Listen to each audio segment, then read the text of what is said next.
I'd like to call the Port of Newport regular monthly commission meeting to order. It is March 23rd and the time is 6:01 p.m. Are there any changes to the agenda? Yeah, Jim. Yes, Walter. Under, I don't know if you put it under new business. I got a couple calls today and this weekend from a couple of the charter offices regarding the fillet policy. Can we just put like a 5-minute talk on that, 10-minute talk on that? Because they had some concerns and they weren't able to attend or get their comments in. Okay. You want to go under in between consent calendar and old business? Well, let's go after old business if that works best. That's fine. Thanks. Okay. Any other changes to the agenda? Okay. We do have one public comment that I'm aware of. Is that correct, Karen? Okay. I'm going to read the public comment. This is from Patrick Rudiman, representing, he's a taxpayer.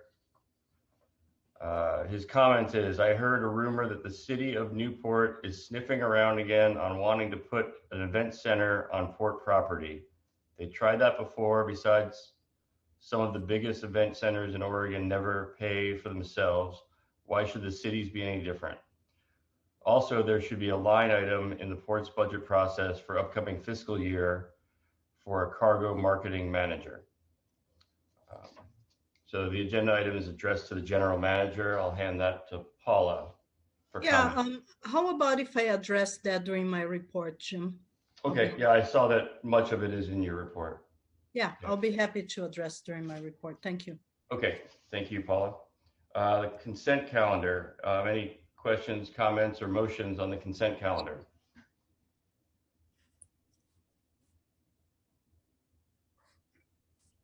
Would anyone like to make a motion to approve the consent calendar? Yeah, I move that we approve the consent calendar as presented. Thank you. Do we have a second? Thank you, Gil. All in favor? Aye. Aye. Okay, great. Accounts paid. Any questions or comments on accounts paid? Okay, do we have a motion to approve accounts paid? I'll make a motion to approve accounts paid. Okay, thank you, Gil. Do we have a second? Second. Thank you, Walter. All in favor? Aye. Aye. Okay, Aaron, you're up with item C under old business, demolition of building at 343 Southwest Bay Boulevard. Thank you. Good evening, everybody. So we're getting down to it on the last pieces that are left, at least of the building at 343 Southwest Bay.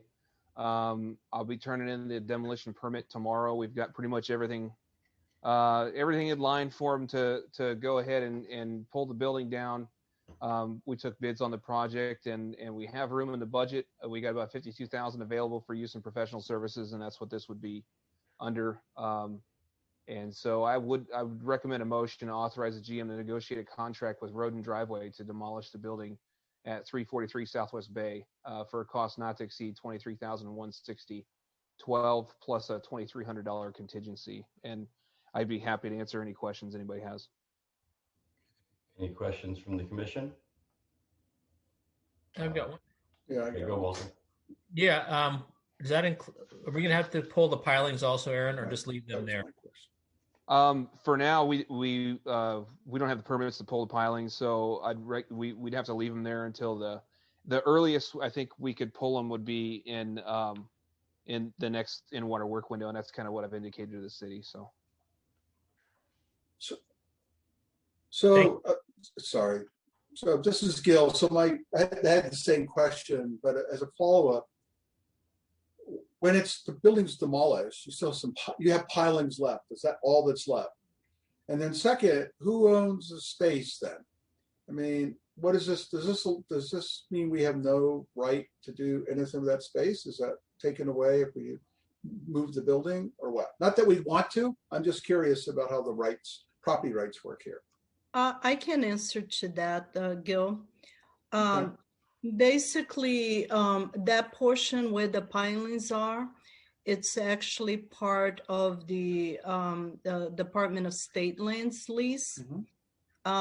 So we will continue our lease with the state until when we decide what to do with those pilings. So we have a couple choices here. Well, more than a couple. So we can either, redo the pilings and continue having the same use we had. We can remove the decking and turn that into a different kind of lease. They call a log raft lease, which is a little bit cheaper per square foot. Or we can remove the whole thing and end our lease with the state.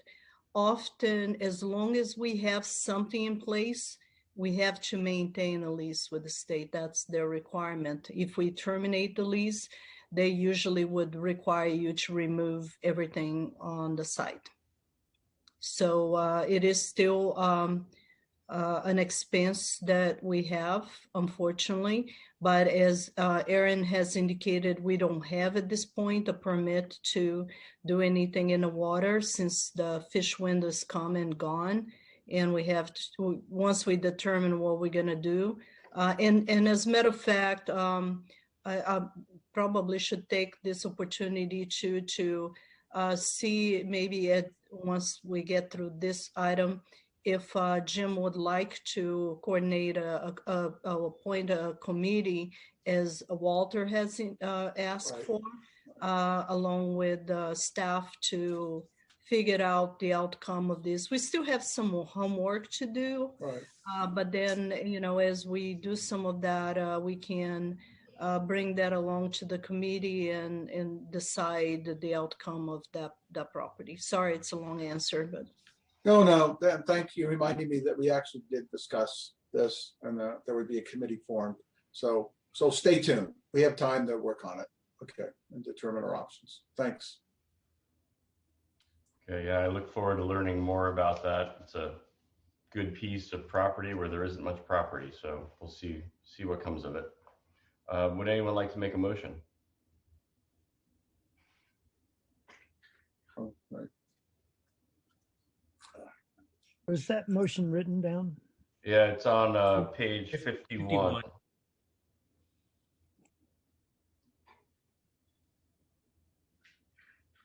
I can make a motion. Thank you.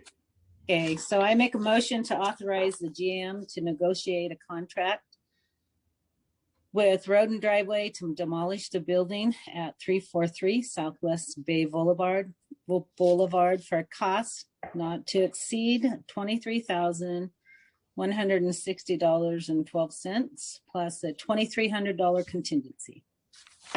Thank you, Kelly. Do we have a second? Second. Thank you, Jeff. All in favor? Aye. Aye. Okay, next item, temporary power for South Beach load centers. Aaron. Thank you. We've been working on this one for a few weeks. Western States has been getting ready to get started over there. They're set to start this week on our load center project. So we've been trying to come up with a good plan for them to switch over to, build a new infrastructure and then cover for outages and things like that. We've got it down to what we think is the best that can be done.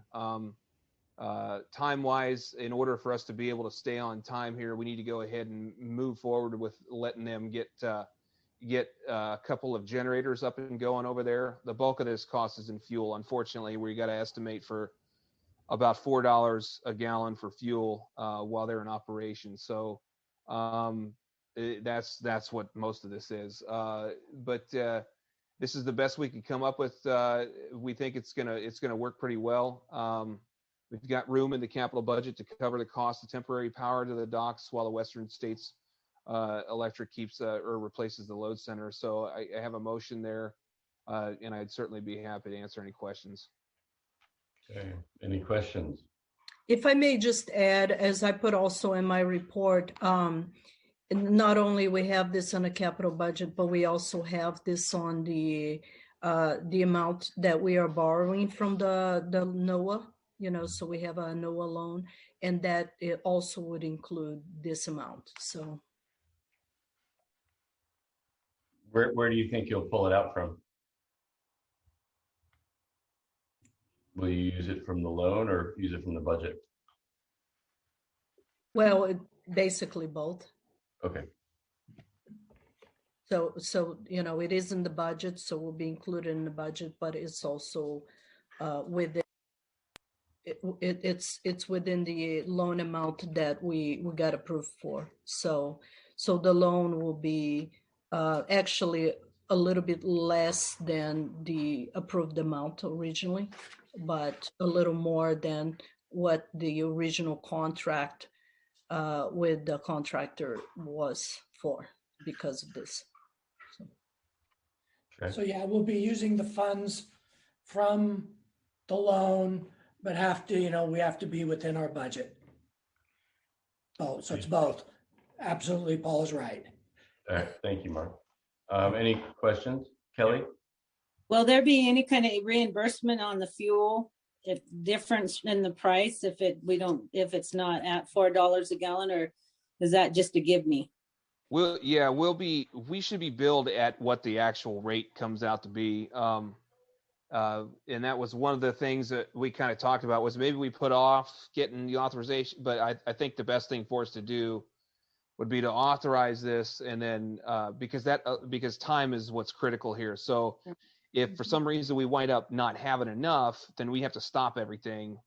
And that's going to be much more difficult. So what we decided to do was to try and just go ahead with this right now. And then we should have enough fuel and enough funding to be able to get us through the project, I think.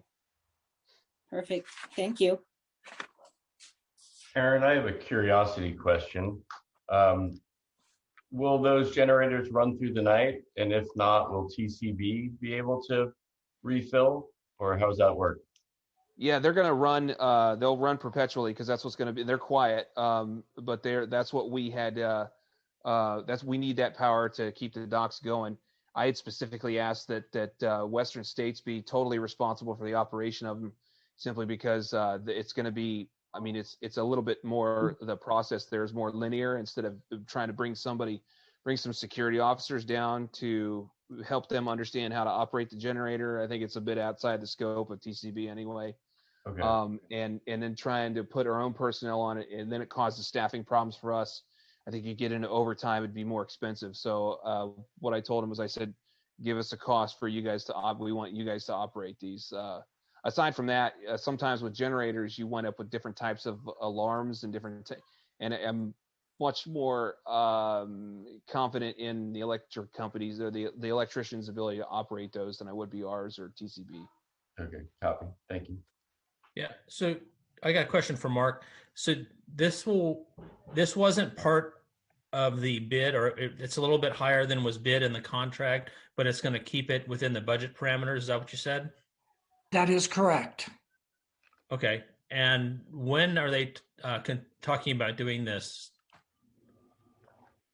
So the cutover for power right now, we're set to get it done on Friday. Tomorrow they'll start. So if we get this, we can move forward on it, we'll be able to start everything tomorrow. So. Okay, that's great. I just want to know what the time frame was. That's great. We're doing it now rather than later. Yeah. It's great to be able to get it done before halibut season and all the above. Does anyone like to make a motion? Well, can I just? Oh, sorry, Jeff. Didn't see you. Should we get any savings from not using our primary energy source during that time? So you said most of the cost is in the fuel. So are we going to have a lower electrical cost during that time that helps offset some of that? Yeah, we certainly will have a lower power bill while the generators are running. It'll help offset some of that, but not all of it. So. Okay. Well, I didn't know if that's already figured in or not, but it's not. So that's good. Right. Okay. All right. Thanks. Okay. Any other questions or comments? Anyone like to make a motion? I will. Thanks, Kelly. Okay, so I make a motion to authorize the GM to add to the South Beach Load Center contract amount of $108,344 plus a $10,000 contingency for the purpose of supplying temporary power to the docks while replacing the load center in South Beach. Thank you, Kelly. Walter seconds. All in favor? Aye. Aye. Okay, thank you. We're going to move on to new business. Fillet tables, fillet protocol in South Beach. Walter? Yeah, thanks. I just let you know that I got a couple calls this weekend from Vela and Mike Sorensen, and then also talked with Jack Craven. The license, or whatever you want to call it, for filleers has been on the ordinances for a long time now, and they just had a couple questions about. And I had concerns when they told me about it. Also, was the insurance, because it's actually higher than what Mike has for his boat, and that was a question he had. It's $2 million for the filleers, and then how is it going to be enforced? Because we do have a lot of people down there, and it has been a problem. You know, I've used South Beach before, and it does come up. And you know, honestly, we're looking at probably a pretty busy season down there with a good halibut season, with the large coho quota. I was just wondering how this is going to work. So the way I understand what you're asking about is how enforcement of the insurance policy. Is that correct? And also for the people with a license, I mean, you know, there's half a dozen, sometimes over a half a dozen people down there filleting for money. So is every going to be, you know, are we going to have a limited number, or are we going to have unlimited number? Like I said, I was just trying to get my head around it, Aaron.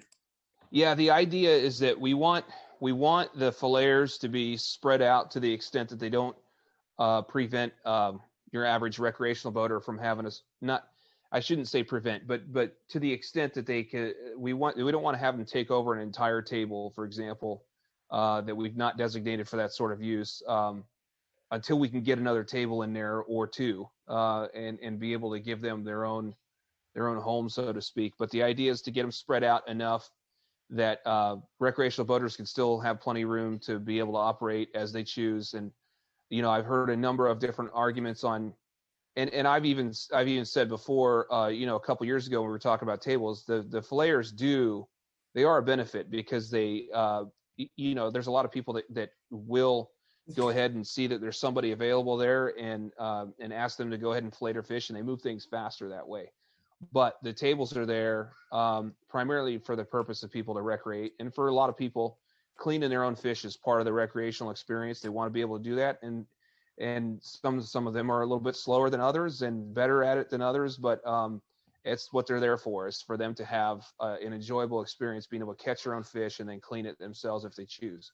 So we want to give them that opportunity and spread it out a little bit. And the idea is that, yes, if it got to the point where we had so many professional filleers in there that recreational boaters are not able to get in and it becomes a problem, then we would seek to limit those numbers.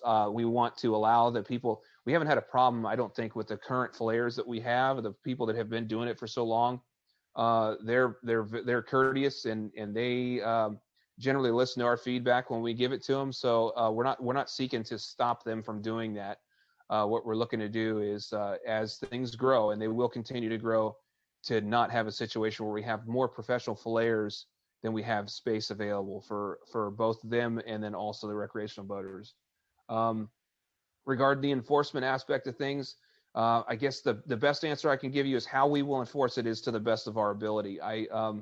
I've been hearing from, you know, and I've talked to the filleers quite a bit. I think I finally got this together over the last couple of weeks, because I know summer's coming, and I had to get this done, get these permits put together and get it done. So we put it out very quickly here in the springtime before the summer gets going. However, I've talked with him quite a bit about it, and we've talked about insurance requirements for charter businesses and so on and so forth.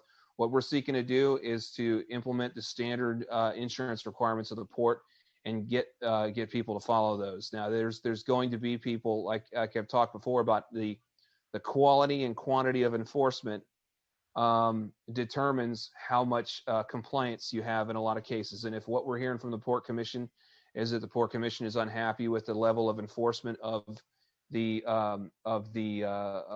insurance standards over there, then we're going to need to find a way to fund the what it's going to take for us to deliver that level, whatever level of compliance everybody's looking for, to get that done. I mean, I just got a text message a little bit ago about, somebody will say something about somebody they think is operating without insurance. So I have to then go run down those people, find them, get a contact number for them, contact them, get them to, answer me when I call them, and then put them on the spot and ask them what the deal is and try to get them comply. And that definitely takes time. So that's something that we have to be aware of. And we'll do it to our best ability. And if it sounds like we're not getting it done enough, I was sitting here a moment ago thinking, well, what can we do to get more compliance out of people? And the answer is we can turn more staff onto it, which means we have to pull that staff off of something else and put them onto this. And if we're willing to degrade whatever it is that, to degrade something else in favor of this, we can do that, or we could possibly reach out to TCB and see if they can do some of this work for us, but it'll probably cost us a bit. Those are kind of the solutions that I have running around my head. But the answer is that we'll do it to the best of our ability. The insurance requirements are currently a requirement. This is not a new requirement. This is something that we're doing our best to enforce. And I'm sure that there are people that have more knowledge of what people are trying to hide. And it's easy to sit back and say, well, what are they doing about that? But we need some help in that regard, to really get it really tight. So.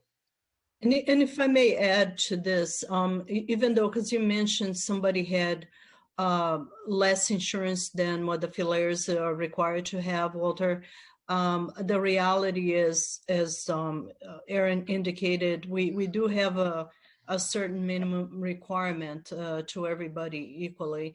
And the reality is, in the past, we unfortunately had a lot of people that didn't meet those qualifications, and the port just had not a very good way to go after and make sure people comply. We are trying to implement this a little bit better, and Aaron, Mark, and I are really working on the compliance when it comes to it, and especially in following through with making sure people have certificates. And I'm talking about for everybody, for recreational boaters, for mortgage holders, for both commercial and recreation, and for leases, for everything. We really trying to do a better job with compliance. So in some cases, a little bit harder, like Aaron indicated with the filers. I mean, how do you can require the certificate in the beginning when they get their license, but then, after that, it's more of a matter of stay on top of things. But anyway, that's my comment. Go ahead, Bill.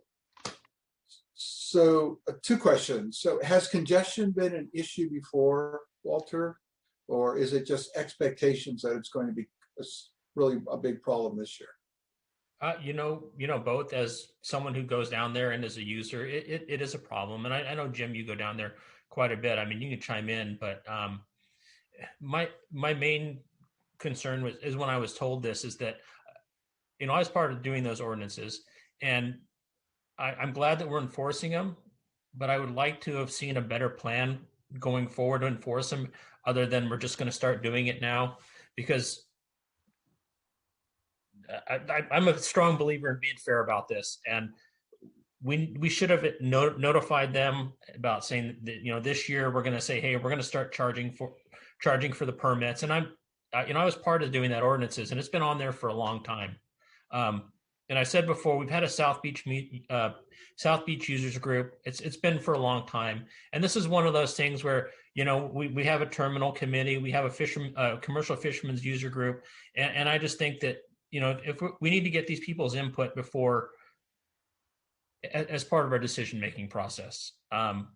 There's a lot of very passionate users down there, and they do come up with some good ideas.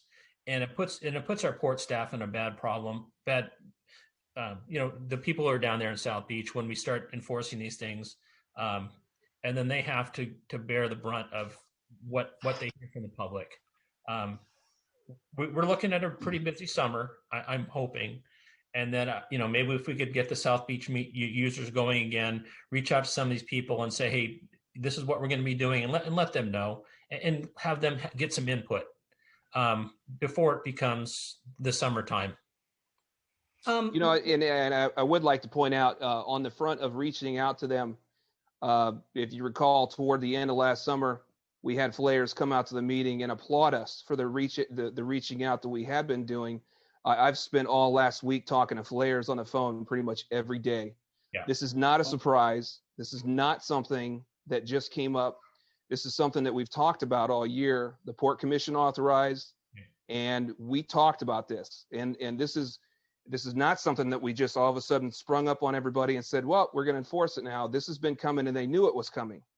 Now, whether or not they remembered that, over the last month or two or three, I couldn't tell you. But at a certain point, we start to get to where we need to act on what we've decided to do, because I started getting concerned about, well, we said we were going to do this. At some point, somebody's going to say, where are we at with that? Why isn't this done yet? So we got it done. And now the process is going to be, it'll be fairly implemented. It'll be done the best that we can. Are there going to be some challenges here and there? Sure. But I'd like to have the opportunity to work through those challenges with people when they come up, but we need to have some teeth behind our policies, because they do get questioned regularly by insurance companies, especially when a claim comes up. No, I understand. So what type of offense is this going to be? Someone's down there filleting for money. Is it going to be a $200 ticket, $400 ticket? I think it's a Class C, if I remember right. It's one of the lower ones, because where it ties into the actual where we got it to be able to tie in to the Port Facilities Code is where we'll put a sign up, and there is a part of the Port Facilities Code. First of all, in the Port Facilities Code, it says that if you're gonna clean fish for remuneration, you have to have a permit. So that's in there. There's a part in the Port Facilities Code that says that you have to follow all the signs that are posted, and that the GM can put up a sign that they feel needs to be up. So basically, that's where the punitive factor comes in. So that's where you'd be able to cite people, and the idea is that you get a smaller. There's going to be a monetary penalty with it, but it's not going to break anybody's bank. I can tell you that much. It'll just be enough that they need. It'll be a sore enough reminder to comply. The real thing that everybody wants is the ability to fillet fish if they're doing it for cost. So if we have to go after somebody's permit, that's where the real punitive factor comes into play, is if we have to pull somebody's permit. And we're not going to be doing that. We're not here to do that sort of thing. What we're going to try and do is get everybody in compliance. Compliance is the goal, not to run people off. Aaron, that kind of, you touched on the question that I had, I guess. Is it posted now? I don't recall. It's not up yet. No, we just had the signs made. I signed a PO last week. We should have them in. I think he might have picked them up today. I'm not sure, but we should have them this week, and then we'll get them up as quickly as we can. Okay. So that's in all the different fillet locations over there? Yeah, we'll have them conspicuously posted at each fish cleaning station. Thank you. Jim, if I may add on that. So Aaron, Mark, and I have really been looking through some of our policies, our codes, and etc. And we are finding, there are a lot, as Aaron indicated, there are a lot of things that get violated on a regular basis, or we have never enforced to start with. that we have done nothing about it. And what that does is makes people believe that it doesn't exist.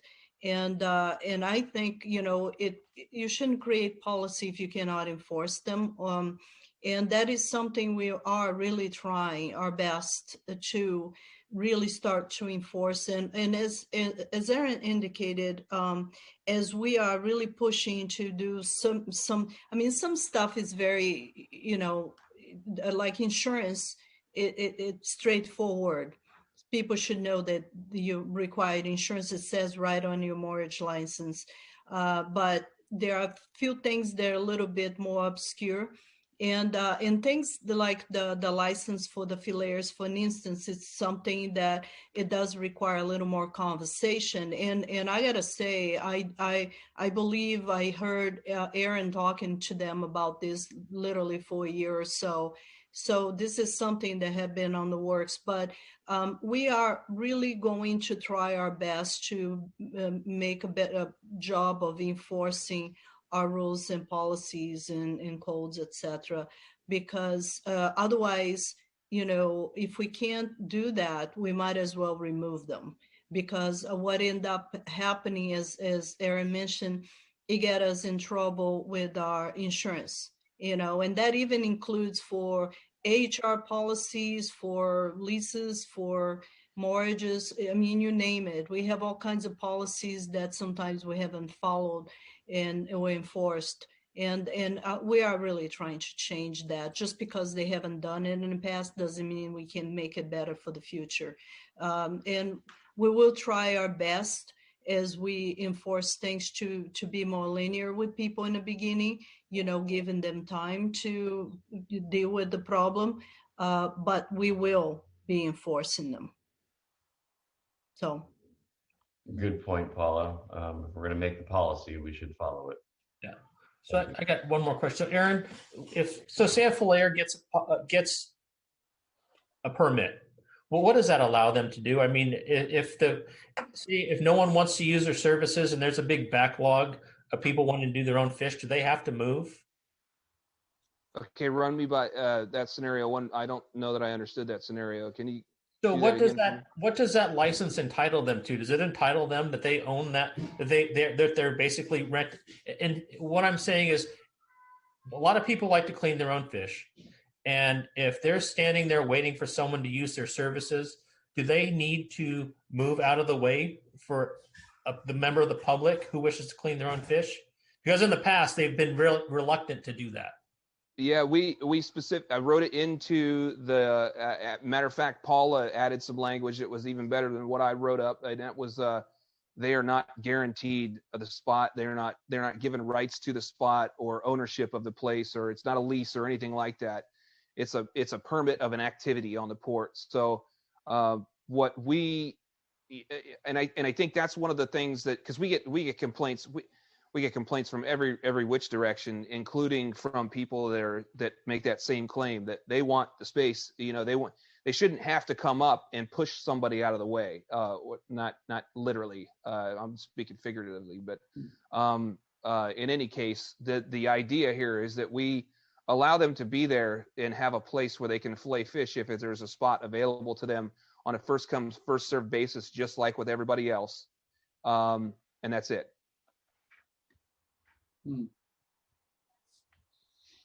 Gil? Yeah, so Paula, I agree with you, your approach that if we're going to have policies, they have to be enforced. And I don't know if that requires conversations with the commissioners in general about what are the major policies that have not been enforced, or whether you have to take a second look at the policies and bring them up to speed, because some of them may be in some ways outdated, in terms of how they're structured. They may not be smartly designed. They may not have the right incentives. So that's one issue. I just want to say I support that, whatever the commission can do to help the staff with reviewing that. And second, this is the first time I've heard this discussion. So it sounds like it's an old, long-running issue and has some challenges. It's had challenges. So just some quick questions for someone who's not aware of how this works. So they get a permit from the port. Do they pay a fee for that permit? Yes or no? Is that free or not? How much is that They permit? pay a fee. It'll be a $200 fee. That's correct. So they pay a $200 fee and they have to demonstrate insurance, correct? If I understand you correctly? That's correct. And the port is to be named as an additional insured. Okay, so that's plus, I don't know what else is in there. Okay, and that gives them the right to use the facilities, but as you know, as Walter's suggesting, or Aaron, as you're suggesting, they do not take precedent over the general user. And if it's crowded, they have to, if I understand what you're saying, they have to, even though they paid for this permit, they have to take a step back and allow the general public to fillet their fish first. Is that right? Am I hearing this correct? Not that not that the public has to take priority over them, but that they have to allow the public to do just as they would. I know, but what's the policy? What do you mean as they would? So how does that work?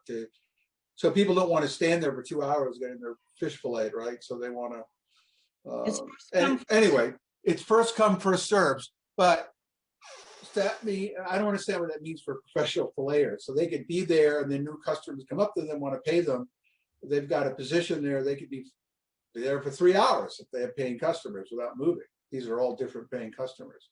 So it's first Right. come, first served in terms of having a position and having paying customers. Or once you don't have paid customers, you step back if it's crowded and let the public come in and fillet their fish. Is that how it works? That's correct. Yes. Okay. And everyone understands that general rule. It's well understood how that system works. It is definitely debatable how people on a case by case basis, how well they do that. But yes, that's the intent. That's where we'd like to be with it. And I think that some people will make arguments that it's not like that, and some people make arguments that it is. It's definitely a challenge keeping it that way. Okay, so it's a bit of a thorny issue, but depending on who you talk to. All right, well, any way that we can help with this, if there's some way to make this clearer with the right incentives, and if that makes, and this gets at the issue, if you need more filleting space, then how do you pay for that? And who should pay for that in terms of that space and how that should be done. That's a whole nother issue.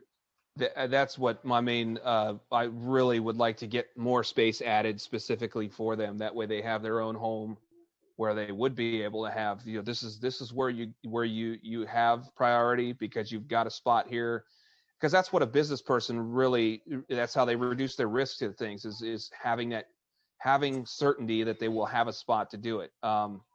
As far as help, another thing that's helpful to point out to people is that when you look at the insurance requirements and when you look at them, when somebody says you have to have $2 million of insurance or whatever, a lot of people balk at that. But if they go and get quotes, what you find is that it's not terribly expensive to get general liability expense. It depends on the size of your business, but what I've been finding is that most people can find a way to do it. And if they're affiliated with a boat, our insurance company had suggested that they could possibly, if the boat already has insurance, they could jump on that and for a nominal amount. I couldn't really speak to the numbers, but it was their opinion that for an affordable amount they could get insurance under the boat's business. Well, I'm smiling about this whole issue because it's at least good to live in a coastal port that has people where people are catching fish and need a place to clean them, right? So their catch rates are high enough that this is an issue. So that's a good thing, right? And that gets people using it. On the other hand, when they're tired and come back, they don't want to be fighting over getting a spot to fillet fish. So the last thing anybody wants to be dealing with. So I guess this is a continuing issue to discuss in future meetings, right? And figure out how to solve this. As you say, Aaron, it may be a fillet table dedicated to the professional filleters. Okay, that's it. Thank you. Thanks, Gil. Do you want to revisit the South Beach user group thing, Walter, at this time? Yeah, that one, and like I said, I don't know how you want to do it, but the president appoints people to it, and then we were also talking about doing the one for Bay Boulevard. If I may, what I was thinking about it, we again, my apologies. I was really trying to get the goal setting to happen this month, but there's been way too many things. So what I thought we could do is discuss the users group for South Beach during the goal setting. That way we can get more into details on that. Because can be part of what we are moving forward with, rescheduling, resetting a new users group, where the one for the committee for the property at 343, we can certainly, it is something more immediate we can set at this point. I mean, it's just a suggestion. Yeah, the South Beach user group isn't a new users group. It's been going on for 10 years now. So, and even before I was on the commission. So it's there. Well, I Walter, understand, but can you it's- head that up? Well, you need to appoint members, Jim. Okay, well, I I will point you. volunteer, and then usually there's two. Okay. Would any of the other commissioners like to be involved with that? I'll Come on, Gail. I'll appoint myself, unless Okay. Gil wants to. You're on mute, Gil. So which of these user groups we're talking about right We're now? talking about the South Beach Recreational Marina User Group. Oh, and that's an that's, as you said, Chuck, that's an established group, right? Just, It needs to be rekindled. yeah, that's fine. I'll volunteer. Okay, Let me thank get that. you. Okay. So next steps for that, Walter, would you be able to call a meeting for that? Yeah. Would that be Yeah. appropriate? Well, you would call the meeting, or Paul or Aaron would call the meeting. But yeah, I think we could probably do a quick two subject meeting within the next month or so, if there's staff time. Do you I'll have be a happy list to- of contacts that are appropriate to hit up that were on the group before? I'll go back and look at my emails and see if, and they should be part of the archives too, about the attendees.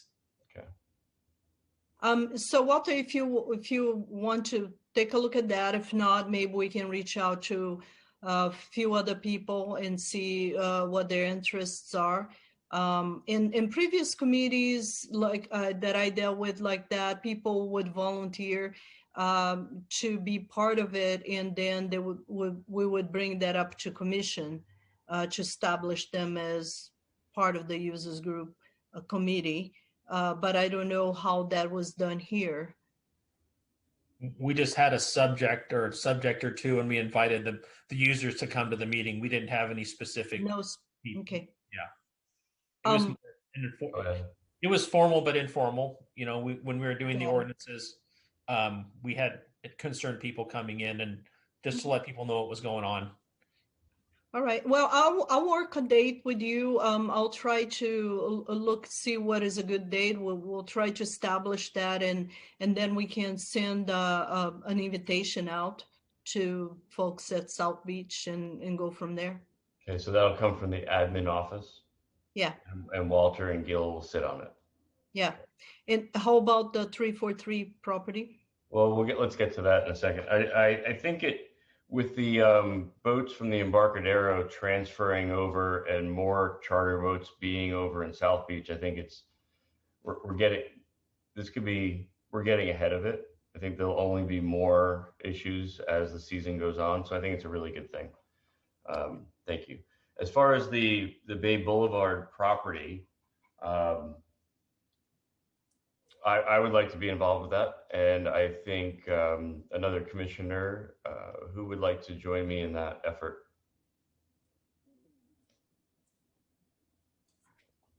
I'd like to appoint.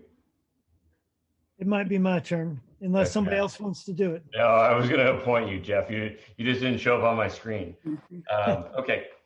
I think that would be great. And then Paula, can you send out an invite for appropriate parties on that? Absolutely. A lot of these things could be easier if we weren't Zooming, but Well, We're probably going to have to talk about that pretty soon here as to when we should go back to having live meetings. I would say pretty soon most everyone here will be vaccinated. I know the city has been doing a sort of a hybrid meeting, and just we had a meeting with the Port of Toledo today, and I think they're having their first live meeting next month. Oh, So I know this is convenient in a way, but certainly it makes it a bit more difficult for the public to attend. So I don't know when we would like to start that. Maybe considered, I don't know, May, June. I would say maybe next month, still too early. yeah, I think next month's probably too early, but before the next fiscal year for sure. Let's revisit that next meeting. Okay, any other comments on that topic? Walter, are you comfortable? No, I'm with- good. And thanks everybody for humoring me and for your time. I appreciate it. No, it's great to bring up. I think it's important to clear the air. Staff reports, General Manager. Sure. Well, let me start by responding to Mr. Rudman and his public comment.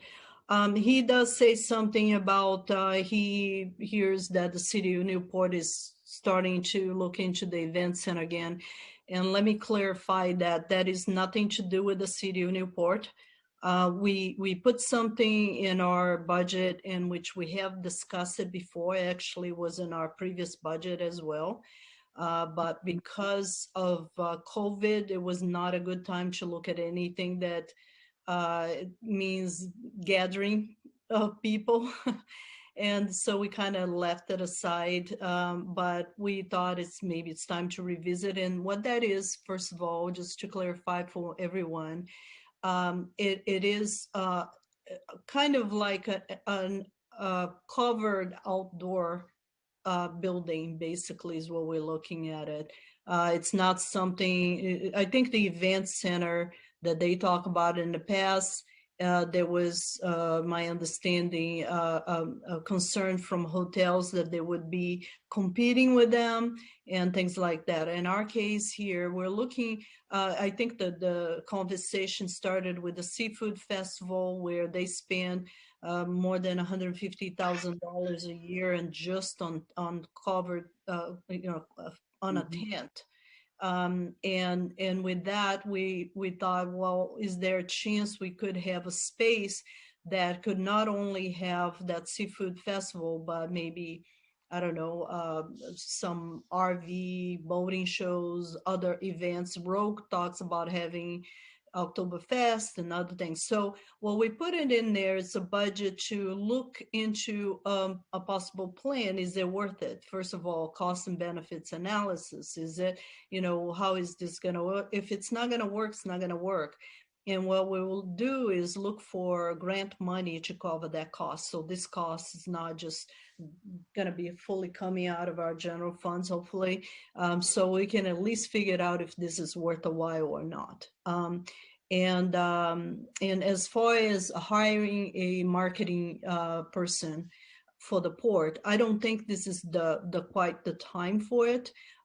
First of all, a marketing person would not pay for itself right now, and the port is actually at times even having difficulty finding enough staff to cover what we really need to cover. Not that the marketing person is important, but we don't have that much to cover with. The port doesn't have that much property to market it, let me put it this way. We have the international terminal, and the issue that we had in the past year was not a lack of marketing. It was COVID related. Nobody is, as far as cargo is concerned, I talked to several ports, and especially ports with cargo, and things weren't moving. Nobody's going to move around and do anything. But even during that time, we have been talking to prospects. So we actually just had a meeting with a prospect last week. We are continuing talking to folks. We are looking at the possibility. We are right now putting together a grant for a marketing plan, which will get us a little bit more insight and expand basically what we had in our strategic business plan when it addressed that, what can be done at NIT.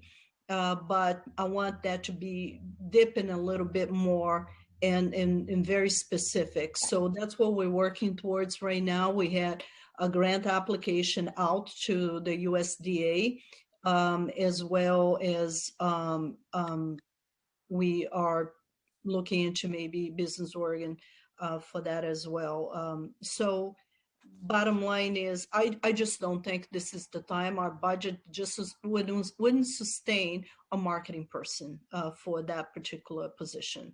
Would not be the smartest idea at the moment. I think there are ways we can do this. I have worked on negotiating and marketing properties for my previous sports for a long time. And I believe that I can probably help the port a bit when the time is right for this, and I'm working towards it. If that's, if we feel like this isn't working, perhaps we can look in the future of doing exact that. But at this point in time, I think it's too early. Anyway, back. Can I just, before we leave this topic, Paula, Yeah. can I ask a question about, again, back to the event center? I want to make sure I understood what you said. So Yeah. Are we looking for a grant to support doing a cost benefit analysis of designing and managing a site? Or is that what you said? That's the grant we're looking for, or not? Yeah, basically it's a very simple plan, where we would look into gather, so that grant, I think, is about $30,000 we're looking for, would basically be someone looking in what are the sites that would even make sense, and looking, say, for instance, if we take a little portion of our dry camp, what kind of money do we have to make up for that? And and what else can we do for dry camp, and then what kind of design that we can do that is sustainable, and then again, what is the market for that? Because Mr. Ridman seems to indicate that this not going to make any money. Well, we all know if that's the case until the professionals really look out, and is there enough people doing events as such, when we're talking about we don't want to steal the events for the fairgrounds or anybody that does those type of events. We want to do things related to the port, like we have an RV park there, maybe RV shows. We have a marina, maybe boat shows. We have Rogue Brewery, maybe an Oktoberfest, and quite frankly, just the seafood and wine by itself could possibly pay for the rent, for the loan, because they usually have to pay that huge amount just for the tents, and then keep having to put holes into our pavement every time. So it's a difficult thing for them to do it every year because of the weather during the time that they do. So it's just something we're looking at it. Again, if we can find some free money to allow us to at least give it a shot, see what it's worth it, and come up with a design that makes sense, that we can bring it to the commission, say, hey, we look into this. This is what we came up with. We may lose this, but we gain this. And according to the experts, this will make sense for the future. And then again, they give a place here in Newport for certain events that are not able to exist at the moment because they have no place to go. Okay, so I think it's important for all the commissioners to understand the approach of the port, because we may get questioned about it, right? That we're looking into it, the cost to do even looking into it. We hope to get a grant to do that. We're not going to make a move unless it would significantly pay for itself and cover all the costs and be a benefit to the port and to the port district. Yeah, Right. and I would add to that, if we decide that this is a good thing for the port. Obviously, it is a further discussion we want to have with the city, with the county, you know, how this type of project would be seen by the rest of our stakeholders, you know. And I think at this point, it's too early in the process to start engaging too many people.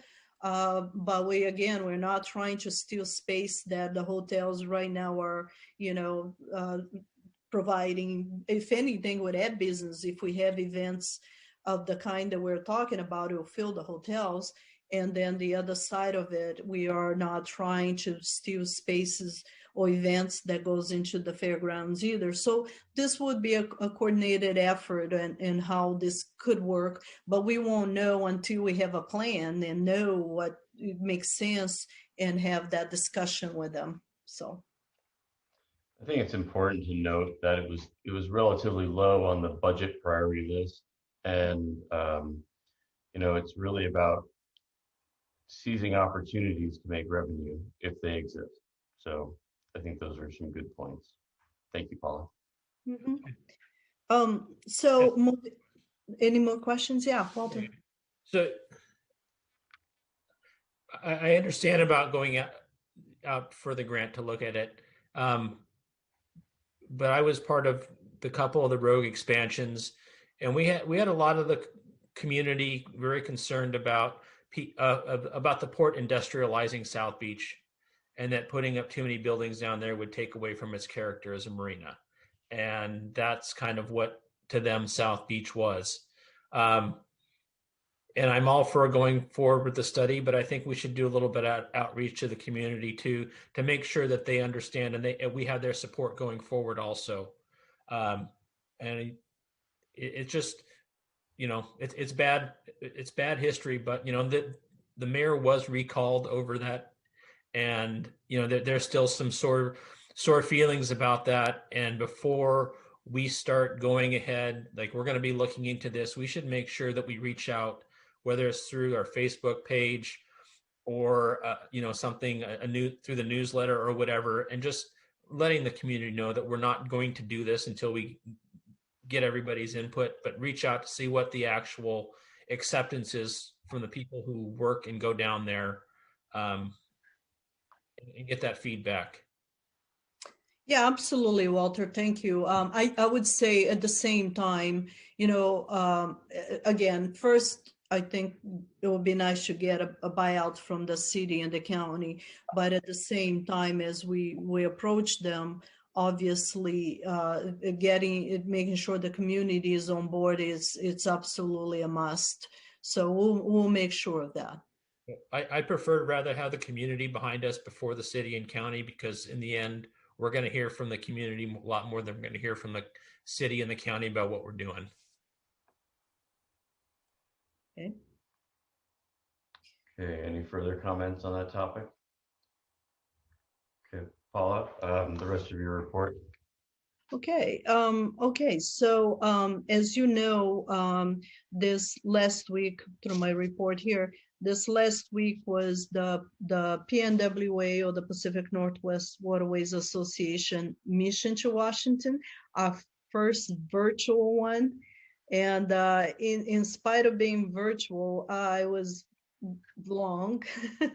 We actually got to speak to every legislator from Idaho, Washington, and Oregon. I think there was only one that we ended up speaking to the staff versus the actual legislator, but overall everybody heard us, and we got chances to ask questions and address some of the issues and concerns that we have in our region, especially for ports, especially for infrastructure issues and difficult permits that we deal with, especially addressing permits for maintenance of infrastructure, which became sort of a problem. I got the opportunity to moderate Congressman Schrader and ask some questions as well. It was overall, I mean, we had to do one Zoom call for each one of them separately. So it was a little draining, but very good. I think PNWA has done an excellent job doing this. Hopefully next year we're actually going to be in Washington, D.C., because when we're there, we also get a chance to meet with the other agencies. Since we were not there, we end up through our federal relations folks, we scheduled a meeting with the Office of Management and Budget yesterday, and with the Army Corps of Engineers today. Those are the folks up in Washington, D.C. that actually make the main decisions, where the money goes towards everything we do here. And I appreciate Aaron joining me today with the Army Corps, because he does know a lot about this area and have done a lot of the projects and worked with the Army Corps quite a bit. So that's that. As you know, I have been working with Business Oregon now with the rogue seawall, put a hold on with the contractor that you already approved, just to make sure that we can get through that. I heard from Business Oregon yesterday that probably next week we should see an approval letter. Although I thought it would cover the whole thing, because the county amount doesn't quite make the 20%. I think we're still gonna have to pay about a little over $2,000 for, but hey, 2,000 instead of 47, it's much better. So looking forward to getting that started. At this point, I have a schedule of about April 1st to start with the contractor there. We also have a very quick turnaround here from Travel Oregon. Even though we thought there wouldn't be funds from Travel Oregon this year, my understanding, actually talking to Lorna from Toledo today, she used to work for Travel Oregon. Apparently they have some funds that they are required to spend. So that's probably why they put out this grant opportunity, but there is a deadline of the 31st. So we're kind of rushing here, trying to get an application out. Two opportunities we thought it could work for this is the RV Park Annex and the fillet tables. Thing with the RV Park Annex, I think we have about $250,000 on the budget, and the max on that is 100,000. But it works quite well for the fillet table. So, well, it should be one fillet table for about $70,000-$80,000. So we'll look into that. I'm working with our grant people to get that going. As you may see more detail on Aaron's report here, but we got the go-ahead on the U.S. Army Corps feasibility study for the dredging the commercial marina. And we should be seeing documents coming up on April 9th. So since the commissioners have already approved that, and I appreciate it, because we didn't know when that was gonna come. Once it does and we sign, I believe we have only like 12, 15 days to sign the document and turn around. So we should actually get that moving. And as you heard from Aaron, also we're moving forward with the demolition of the property at 343 Southwest Bay Boulevard.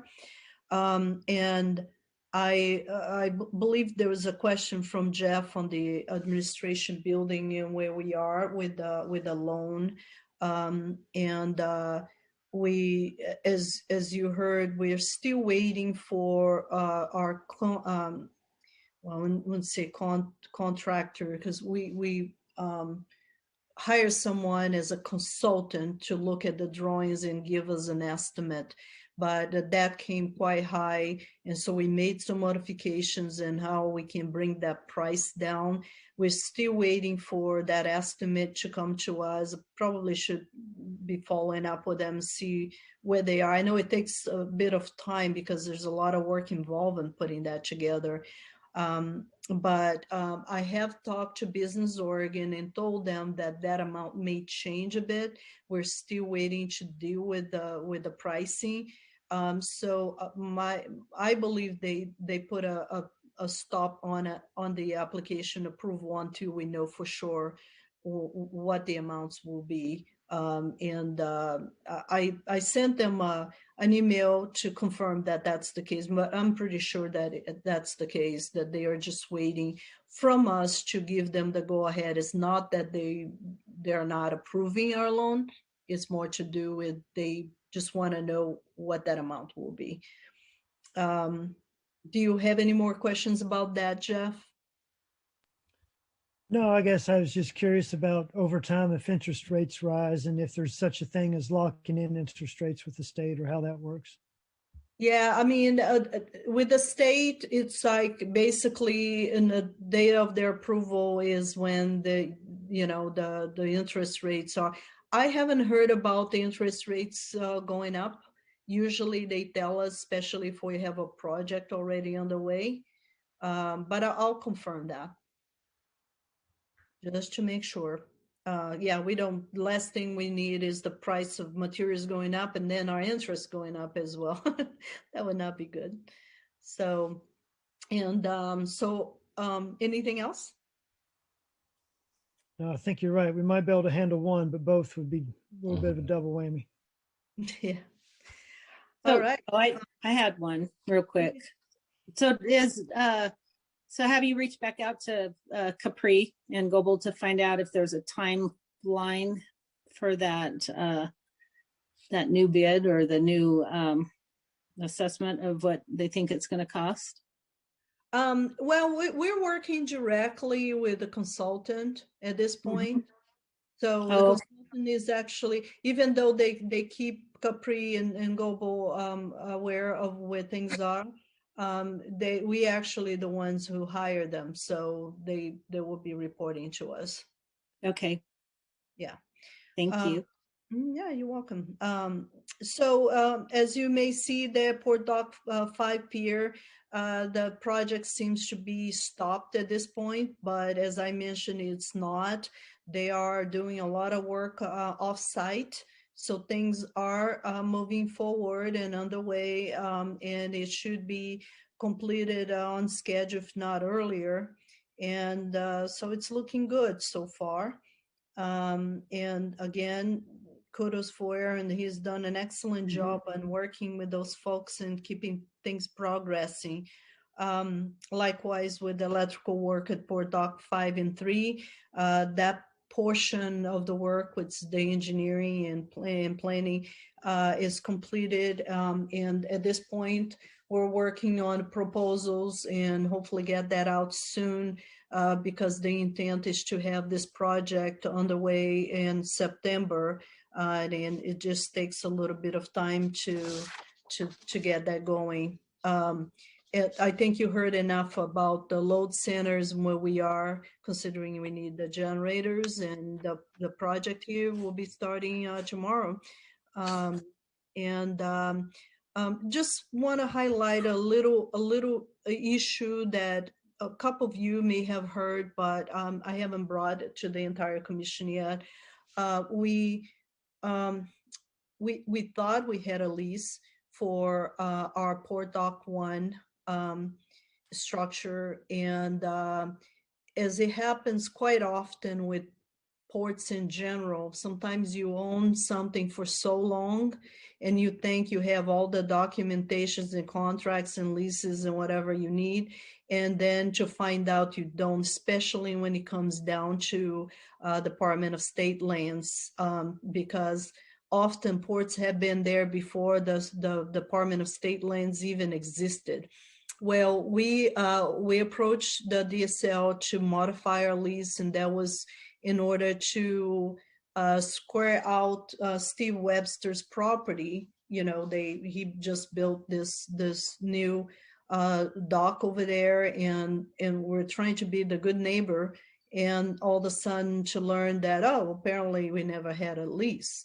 And it was a bit of a situation for us because we all of a sudden DSL is, and we look through our documentations, as a matter of fact, when we sold the property to the previous owner that now owns Clearwater, we actually retain our rights to the lease with the Department of State lands for our dock. Well, the problem is the state doesn't recognize that. So they went through the Department of Justice, who does all their legal stuff, and they said, well, that's between the upland owner and the port. It's not, doesn't include us.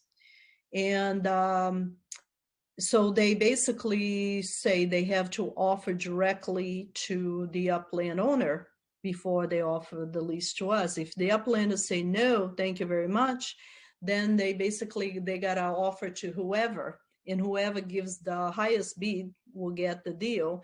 And we're like, no, that's not happening, you know. So I end up contacting Representative Gomberg and said, this is not how the state agency should be working with ports. We have very specific under ORS 777.065 that says that the state agency should give priorities to ports, you know, for economic benefits, and of the area. Specifically, they named the Port of Newport as a deep water port, and how the state should really be working with us. And I said, this is not a way to do it when you take an infrastructure that we own for over 100 years and you just have to offer to somebody else. Well, and let me just say this, and this is not about the people I'm working with. They're really trying to help us, but they have this set of rules that it just sometimes not very helpful. So I did complain to Representative Gomberg about the situation, and his legislator staff did contact DSL.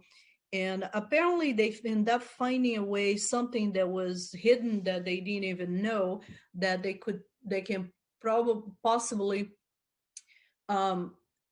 offer to the upland owner. The upland owner can take it and transfer, instead of us having to sublease from them, they can assign it to us. So anyway, I did talk to Hans Gopland, the owner of Clearwater, and basically all they want is to see things the way it is. They want somebody to continue maintaining the dock. And one of my issues is we could do that just as a public dock and not have this issue. But if we don't use it as a commercial dock, that means we cannot charge fee, and we have no money to maintain the dock. And Hans basically said, no, we want somebody to maintain the dock and keep it up. So what most likely would happen now is that DSL would give the lease to Hans. Hans would assign that to us, and we would have to sublease some portions of that back to them, where their deck is, and some, we're probably going to have to go back to dealing with the Sea Lion area. But anyway, we will have a conversation with DSL, a Zoom call this week, to discuss the detail. I want him to be comfortable that that's the case. And if they do get and accept that, they know by deed that they have to offer to us first, because that's the way the deed reads. But it's a complicated very complicated subject that we've been going back and forth for quite some time here and trying to address it. Hopefully I have a better answer here. I think in Thursday is when we are meeting with them, and we should know where that's going. What I would like to do, if we go that route, is to do it all simultaneously. So we will have literally 3 documents going. One assignment, well, a lease from DSL to Clearwater, and then an assignment back to the port. and then the port would do a sublease back to Clearwater.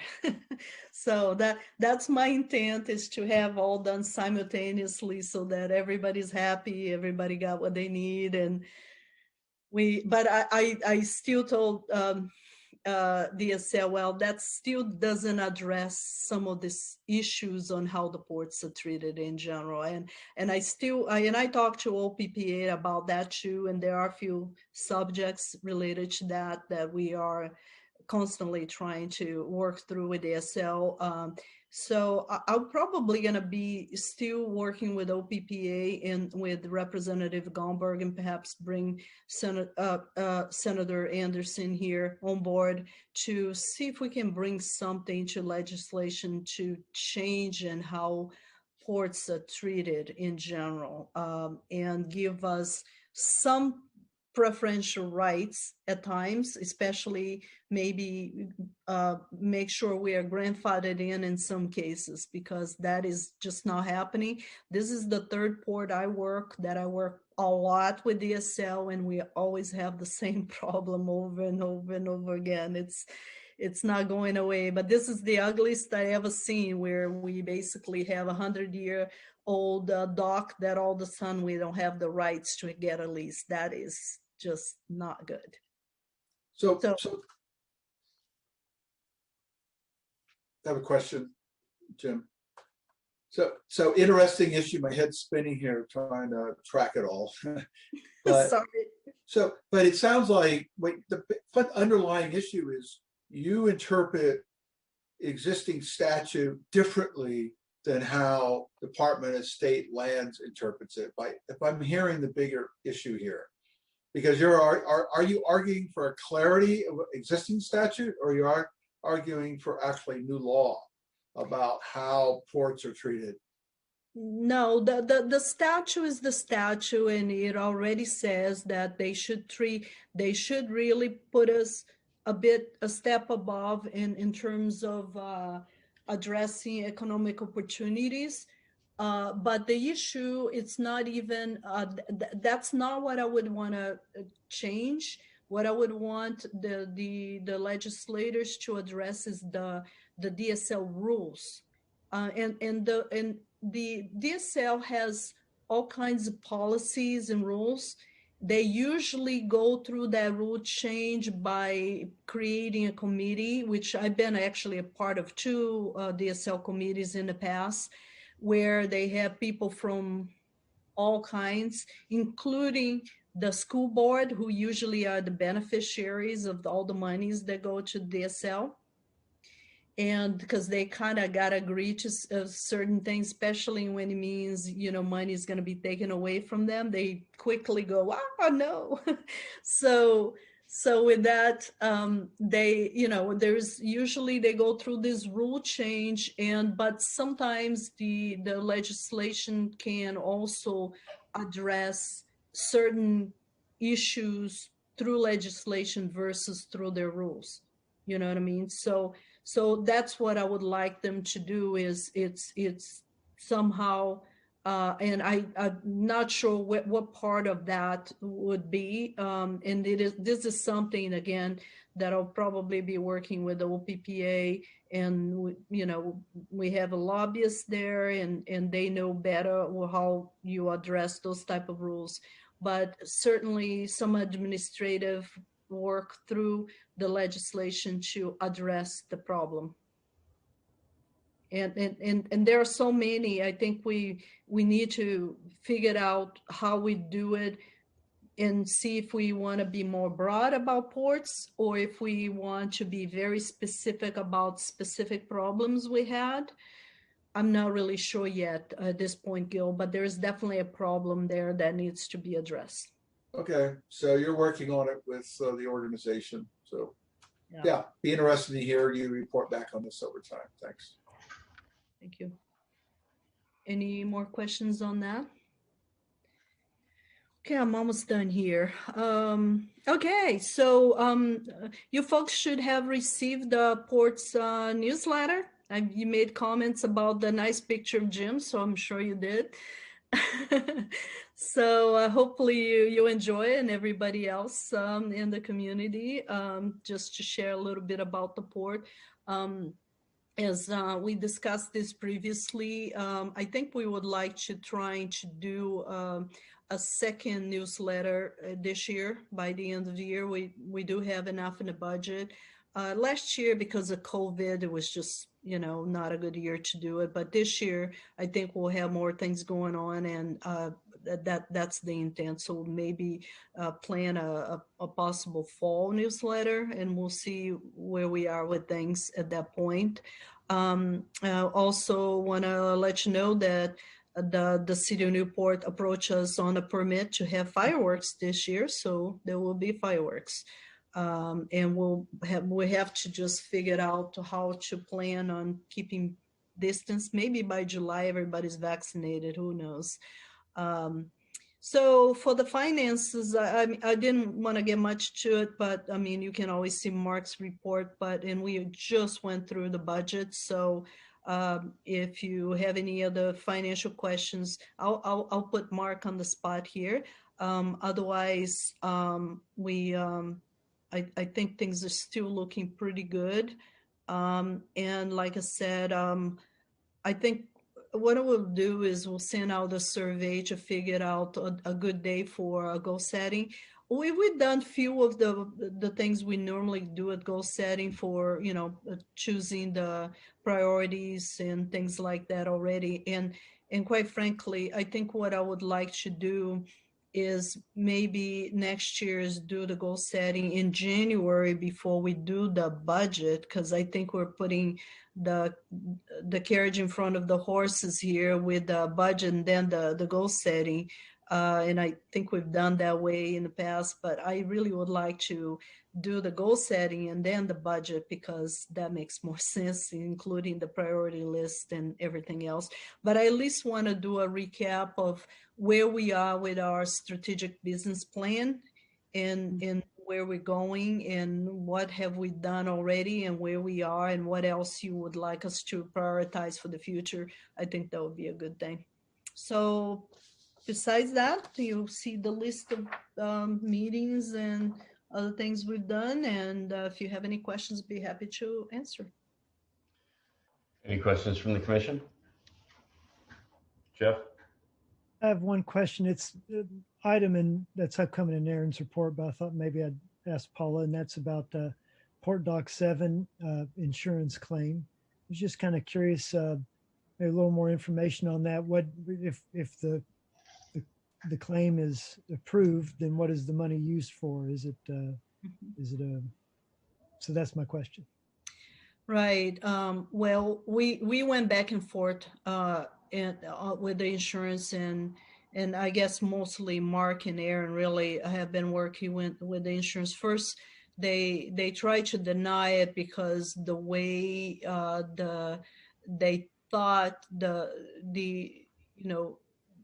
what caused basically the issue with the loss of the dock. And maybe I should have Aaron, because Aaron's been talking to them a lot about the actual cause of it. And we actually met with the insurance folks last week on that and have long discussions.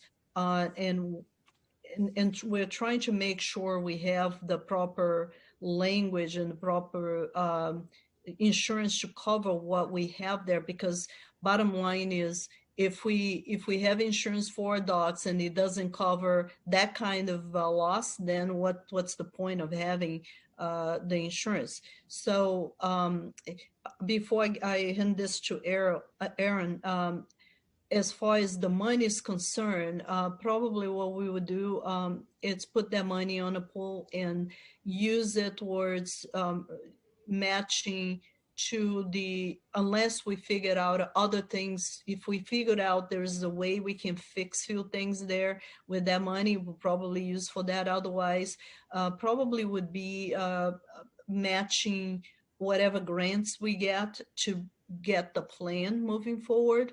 But we definitely want to put back towards Port Dock 7. So if the money came from there, we want to put it back in there. Aaron, can you give more details about the conversations you had with the insurance as to the claim? Sure. They initially were going to deny the claim because they said that it was related to because they said that our docks, that particular stretch of dock was not covered by damage to water because they said they couldn't cover damage caused by water because of where it was at, and I was really surprised at that at first. It took me a minute, and I said, wait a second, it wasn't caused by water. It was wind related. It's the wind. It's the high winds that caused the boat to lay the boats to lay up against the pier, so the dock so hard, and then to break the piling off on top of that. So he quickly said, "Oh, I didn't think about it." So they went back and they looked at it, and they're still adjusting it. So I don't know what they're going to come out with as far as the monetary value of it, but they did definitely give us a written statement that said they are going to cover it. Given that I pointed out to him that it was really winds, but that made me ask the question. I said, well, hang on a second here, because what he told me is we can't insure a dock in the water against damage by the water. And so I said, well, what do you mean by that? What it boils down to is that we got to have some level of, they consider damage from the water to be caused, that's caused by the water to be covered under flood insurance. Now and it sounds kind of concerning at first, but when you really look at it, I think we're pretty well covered. We met with them, like Paula said, and really hashed through this. I think we're pretty well covered because for most of the scenarios that I could dream up, I think they're going to be related to the wind at some level. A few exceptions would be damage is caused purely by a really strong ebb or flood current, whichever. But and we did experience some of that this year during that last round of king tides, caused damage not just our facility but other people's facilities in the bay as well. So but I after meeting with our insurance company, I think that we still have the appropriate level of flood coverage that's necessary to cover us in those scenarios.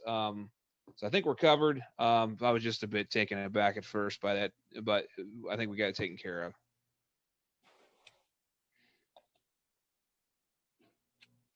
Thanks. Okay. Any other questions? Kelly, do you have your hand up? No, sorry. Okay. No problem. Commissioner reports or comments? Yeah, no report, but my comment was we need to do Paula's review. Yes. I mentioned that to Paula recently. I need to get those forms out. Is that coming from Karen? Is that how that works? Well, I think we should redo the forms a little bit because a lot of the stuff that was on it last year's was not pertinent to Paula. A lot of it was older stuff from previous managers as far as goals and so forth. Jim, if you'd like to appoint someone to go over the form, or just maybe you and another person go over the form and see what's actually pertinent to what Paula is doing right now. Right. How about you and I? What, Kelly didn't get an assignment? No, I'm just kidding. Yeah. I'll take it. No, I'll do that with you this year, Jim, and then we can. Thank you. I appreciate your institutional knowledge. It really helps with a lot of these things. I'm going to be institutionalized pretty soon. Okay. No Eric, report. will you send those to Walter and I? Can you repeat that? Would you be able to send those forms to Walter and I? Absolutely. The current forms sent to both of you, right? Yes, thank you. Okay. Any other commissioner reports or comments? I just wanted to note, over the last few months, I've been approached from a few commercial mortgage holders of different sorts, and I didn't have enough information to put this as a new agenda item. I just wanted to throw it out there. They've had concerns on transparency and policy for mortgage, and not to be a point of discussion right now, but we could follow up as they make a public comment or we can follow up on a later date. I just wanted to let you know I've been approached by a few people.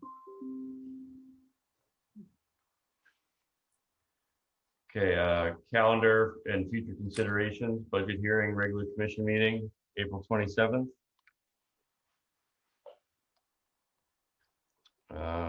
Public comment, none heard. Anything else for the good of the order? Okay. Time is 7:30, date is March 23rd. I'd like to close our monthly meeting.